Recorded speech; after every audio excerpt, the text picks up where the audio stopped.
My fourth book in pipeline, Jaipur Saga. I'm reading out the extract from that book in my own voice. I am author Abir Bhattacharya. I went to Jaipur actually for a day to give an interview in an imported gems company. The foreigners took my interview and I got through successfully. My tenure was 2 days. First day went on an interview. Second day to see the city. The glimpse of the city is absolutely beautiful. My driver and guide, Mr. Sharma, convinced me to come down to Govind Devji Mandir temple. Govind Devji temple in Jaipur is very famous for Lord Krishna. I was reluctant, very reluctant. Then he convinced me and took it. When I was coming down into the final exit gate, I heard a voice telling me, Abir, stay with me. Jaipur, Rajasthan, India had been my painful, life-numbing, beautiful city. It gave me to know Govind Devji, Lord Krishna, with whom I was not friendly earlier. The Lord who had given me the power of a new identification in life and authorship. All my money exhausted. Nothing remained to me to pay the bill of the hotel. I decided to stay out. That winter had been the coldest. The whole day went through, but the night was painful. Very cold. Hunger were it. I knew I had to spend the night in the bus stand, sitting on the chair. Experience teaches you to learn life in its raw form, and it also makes you understand who could really be your friend. I could have asked some known people to lend me some money, but could be insulting to a Bengali babu who never understood no in life. Tired of hunger, perplexed of new situation in life, I reached the Jaipur bus stand. Continuous bus moving for different places. Lots of urchins, beggars, destitutes accumulating inside the Jaipur bus waiting hall to rest for the night. Hesitating, I entered the bus stand and sat in a chair in the corridor. The night service buses moving for different long distances, some going to meet their parents, some to meet their beloved, and some to resettle in a different location. Tears well up with hunger. Heart felt the pain with emotion. Mind agitated.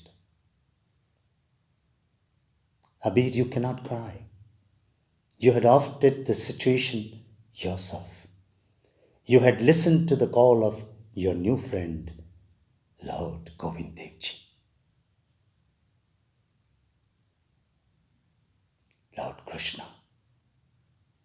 As the night rolled by, the crowd lessened except those who had to travel in various places and were waiting for their scheduled bus. The night turned cooler, the eyes closing with tiredness of hunger and sorrow. Life, you are beautiful. You gave me a taste of reality of India. Luckily, I had carried a warm shawl. I wrapped it tightly to distance myself from the bitter cold outside. No chair inside was available. No place on the floor was empty. I never had an idea that so many people never had a place to stay. They all spent their lives beautiful, serene night in this government created bus stand. One beggar came smiling to me. Perhaps he was surprised that I would share the night sleeping along with them. Very respectfully, he came close to me and spoke. Sir, you're waiting for the late night bus? What time is it? I said, no, I have to spend the night here along with you. Outside it was very cold, very, very cold. Moreover, I am new to this city. I found so many drunk people. In this world, if I fear the most, I don't fear the Yamraj, but I fear a drunk person. I very much fear a drunk man. He called a young boy and spoke in Rajasthani language to ask the stout guy to empty a chair at the corner for me. Sir, rest on that chair.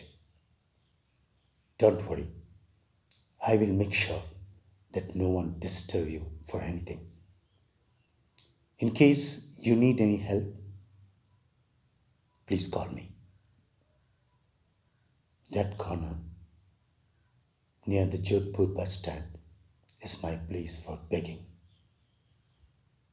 I am the leader of all these guys. I went and sat on the chair.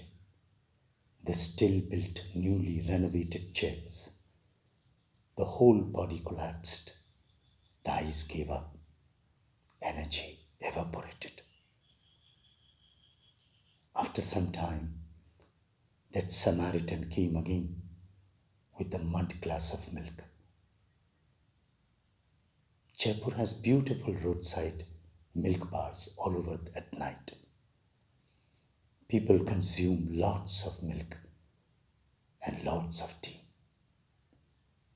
Sir, the night grew. The cold winter of the western state city of India revealed its color more. Take some milk. I will soothe you at the cold night and add up your strength. It will certainly do that, sir. I never knew. When my body lost its watchfulness, I slept maybe deeply for 3 hours. Yes, I slept for 3 hours. A bus from outstation entered and the conductor shouted loudly for the next destination. Loads of passengers woke up and started to board the bus. I realized that something is covering my feet. Frightened, I slowly looked down.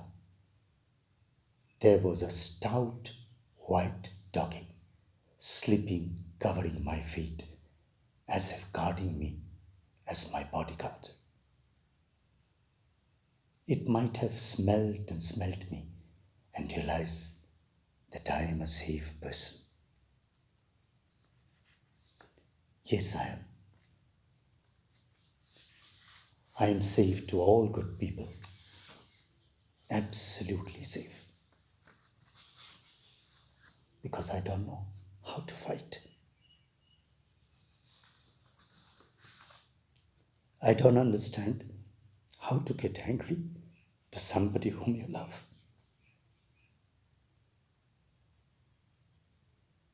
The doggy was my safe friend. People whom we never consider worthwhile sometimes surprises us,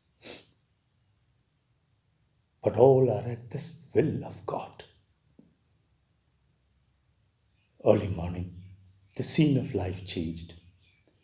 All emptied the floor. The chairs got emptied. All are slowly getting engaged in their course of life. Refreshed myself and started off to meet my new friend in the temple of Govind Devji, Lord Krishna. Temple gets busy and filled with purified atmosphere very early in the morning. The morning prayers start with the freshness of the day. Worshippers flock around with great devotees, and their devotion is great. I entered the temple of my new friend, Lord Krishna, washing my hands, walked towards the shrine. There was too many devotees, all chanting, Jai Shri Krishna, Jai Shri Krishna. Went right in front, looked straight at the shrine of my new friend, Lord Krishna, viewed straight at his face. There he stood, as usual, smiling. Tell me, I said, you wanted me to die in pain, hunger, and agony? Is it the reason you hypnotized me to stay with you in this city? I came for a foreign assignment and achieved it. Still, I did not go. Stayed foolishly listening to you and suffering at my own will. Why? Why? There he stood with his beautiful, heart-winning smile, not uttering any word, but telling everything.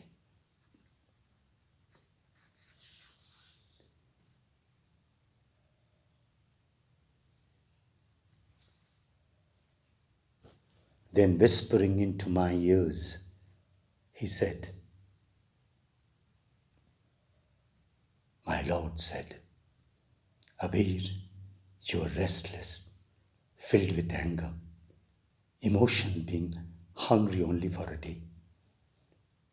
Remember when you went to Mumbai first and saw those children searching for food from the dustbins and eating stale food to relieve into hunger.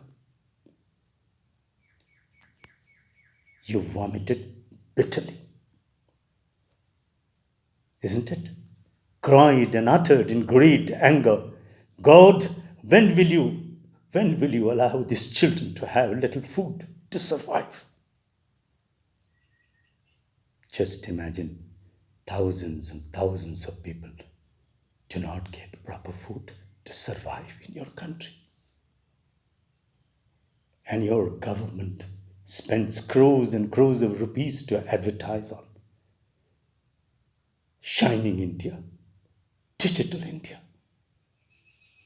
Yes, I know that you are not used to such a situation ever in your life. But how will you understand the life in reality and truly